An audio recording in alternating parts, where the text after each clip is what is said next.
வணக்கம். எலுமிச்சையின் மருத்துவ குணங்கள். எலுமிச்சை சாறுடன் சர்க்கரை கலந்து சாப்பிட்டு வர மஞ்சள் காமாலை, கண் நோய், ஆரம்பகால யானைக்கால் நோய் ஆகியவை குணப்படும். எலுமிச்சை பழத்தோலை உலர்த்தி தூளாக்கி சம அளவுக்கு பொரித்த படிகாரம் சேர்த்து அரைத்து வைத்து கொள்ள வேண்டும்.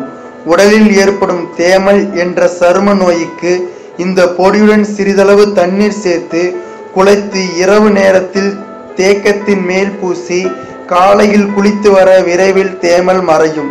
எனவே மேலும் விவரங்களை தெரிந்து கொள்ள சப்ஸ்கிரைப் செய்க. நன்றி.